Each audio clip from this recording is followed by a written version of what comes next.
Tanong ko po sa mga nandito, aalis ba kayo kung walang dahilan?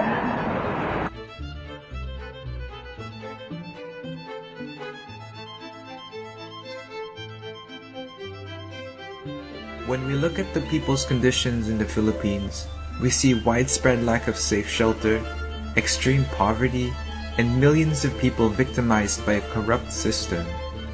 Violence on all fronts. Government corruption hindering vaccine rollout. National funds prioritizing foreign corporations over our workers, and militarily imposed curfews and lockdowns that led to thousands of unjust arrests and extrajudicial killings. Hindi lamang tayo umaalis sa bansa, kundi tayo ay napapaalis. May iba dahil sa utang, may iba dahil sa kawalan ng trabaho. Pero ang maramihan ay napapaalis para sa kaginhawaan sa kahirapan.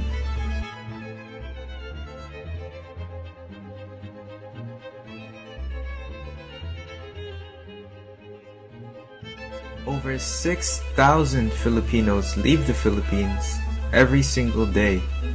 They go on to be workers, to be students, to be professionals, and most importantly, to be breadwinners. But once we leave and go abroad, we are left to deal with employer abuse, long working hours and low wages, and long-term separation from our loved ones and our homeland. Filipino workers are resourceful and hardworking. We work hard to make a living, we work hard to contribute to the economy, and we work hard to help our communities.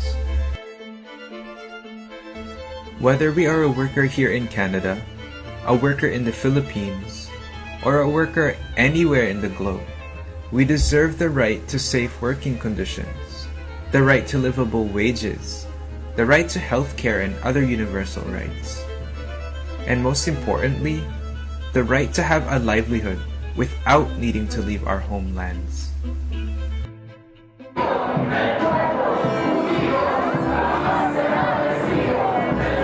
We need jobs, we need just wages, and we need rights for all. No exceptions. Not just for Filipinos here in Canada, but also for Filipinos back in the Philippines.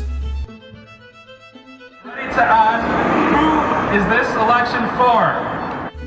We must unite to put an end to the leaders who have maintained policies that have kept the Filipino people in impoverished conditions. We must put an end to the opportunists and an end to the abusers of power.